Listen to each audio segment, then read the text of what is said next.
Qual Palmares, para qual Brasil? Trabalho em coautoria com Rogério Modesto, Glória França e Mariana Sestari. Neste trabalho, partimos de uma tomada de posição que considera que o governo tripudia sobre as conquistas democráticas das classes trabalhadoras e dos grupos historicamente subalternizados. E se as mulheres, LGBTQI+, negros e negras estão na linha de tiro do bolsonarismo, parece-nos fundamental analisar as práticas discursivas da extrema-direita. Tentaremos sustentar que esse olhar discursivo deve pressupor e enfrentar como agenda teórico-metodológica a dimensão racializada e gendrada dos discursos em condições de produção marcadas pela colonialidade.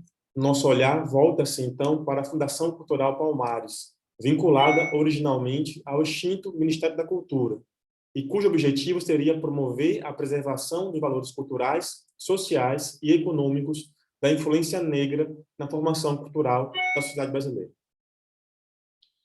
Tomamos a Fundação Palmares, projetada do lugar do porta-voz de uma determinada afro-brasilidade, pensando-o enquanto lugar de enunciação. Este gesto de análise nos permitirá discutir a tensão instaurada entre brasileiros e negros, com a negação de afro-brasileiros nos dizeres do lugar institucional da Fundação Palmares, o que nos remete a uma operação discursiva que Fiorin caracteriza como típica do discurso de extrema-direita. Trata-se de um nacionalismo fundado em uma axiologia simplista e que produz uma coletividade indivisa, apagando as contradições internas, ao mesmo tempo que funciona não na oposição espacial entre nacional e estrangeiro, mas no estabelecimento de inimigos internos, que são os que não comungam dos valores conservadores que caracterizam a nossa nação brasileira. Esse entendimento permite-nos compreender como a deslocalização do sujeito enunciador faz funcionar um determinado registro de discursividade de direita no quadro dos dispositivos de enunciação política no Brasil atual. Isto é, a sobreposição do ordinário do digital com o institucional, transbordando os limites confusos e instáveis entre uma fala pública e uma fala privada. Um dos elementos constitutivos desse funcionamento se dá em nu e pelo papel do digital.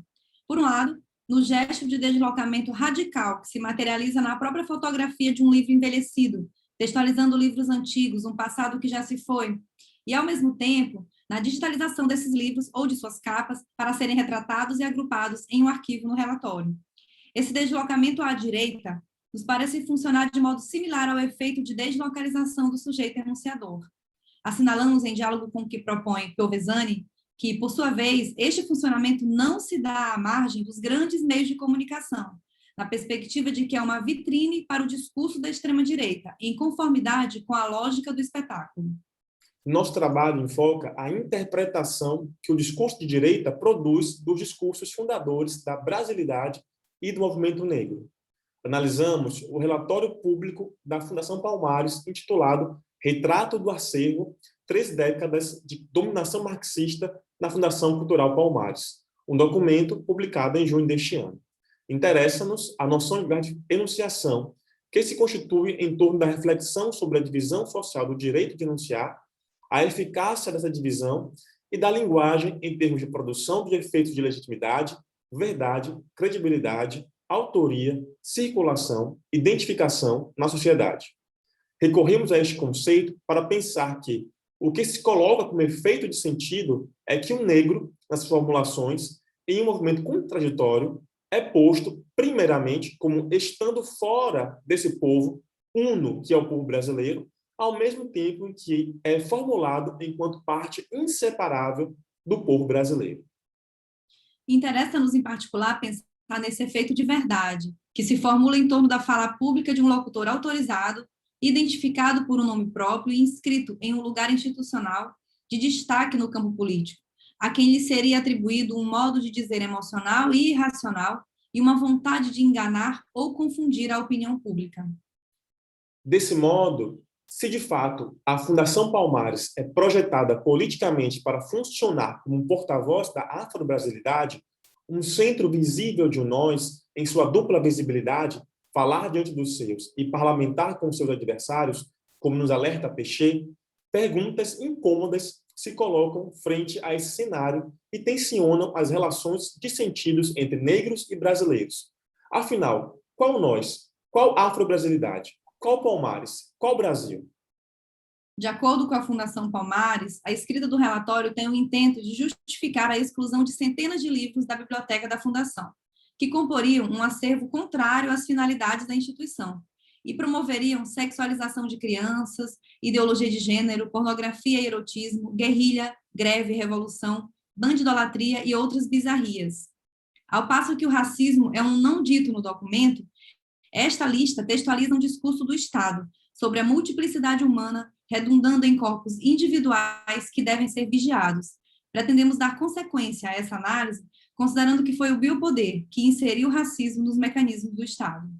Sérgio Camargo, atual presidente da Fundação Palmares, por nomeação de Jair Bolsonaro, se orgulha de ser predicado como negro de direita, antivitimista, livre e inimigo do politicamente correto, tomando para si o papel de antagonista direto das causas e pautas sociais dos movimentos sociais negros, ao opor a alegada divisão dos brasileiros em grupos raciais e a ideia de que o negro brasileiro é afrodescendente, afirmando, por sua vez, que somos descendentes de brasileiros ou ainda que somos um povo só. Essas ideias se espelham no relatório.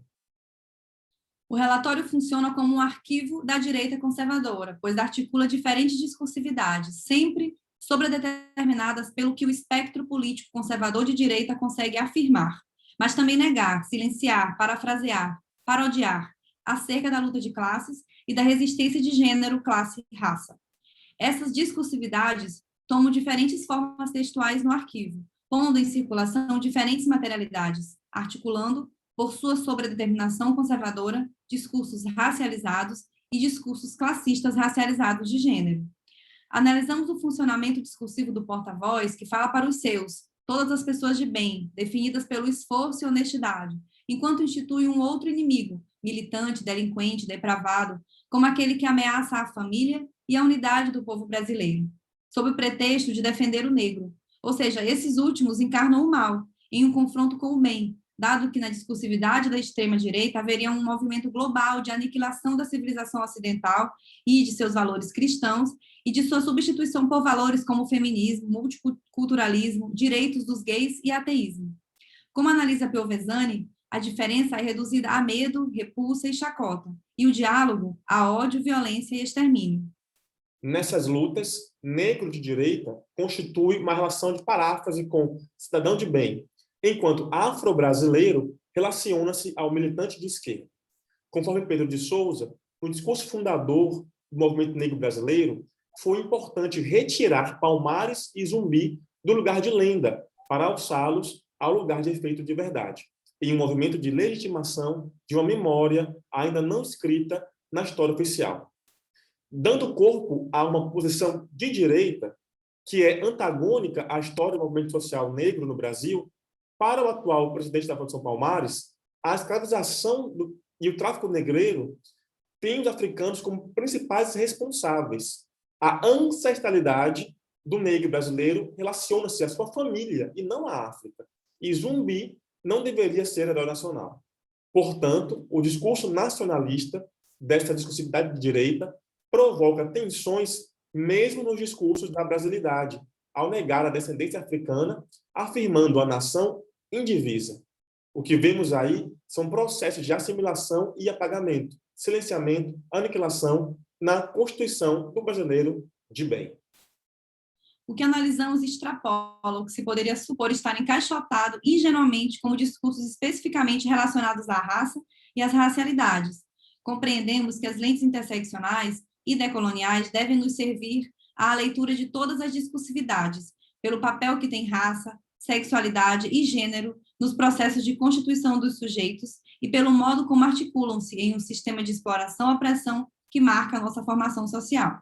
Nas complexas e contraditórias lutas pelos sentidos, a legitimidade do lugar de enunciação de negros brasileiros, alinhados aos movimentos negros progressistas, é questionada. Ao mesmo tempo, parte-se de suas conquistas, materializadas na própria existência da Fundação Palmares, para dar credibilidade aos discursos da extrema-direita que negam o racismo estrutural, reafirmando a meritocracia e o mito da democracia racial, que fazem do racismo um crime perfeito e servem para a manutenção dos privilégios brancos. Em suma, problematizamos o que se tem chamado de lutas, ativismos e formas de opressão e propomos que as imbricações e relações de gênero, raça, classe sejam pensadas no âmago da constituição do sujeito no discurso, na sua relação com o Estado brasileiro, cujos discursos fundadores remontam relações de colonização. O descrédito, o desmonte, o apagamento histórico, a invenção de um inimigo interno são marcas que constituem o modus operandi do discurso da extrema-direita. Discurso esse ao qual a Fundação Cultural Palmares atualmente se alinha. Um alinhamento que desconstrói o que deveria ser a promoção e a preservação da afro-brasilidade. Em síntese, se a Fundação Palmares já não existe mais, cabe-nos a construção e a reconstrução das trincheiras da resistência, para dar corpo ao verso do poeta José Carlos Limeiro. Se Palmares não existe mais, faremos Palmares de novo.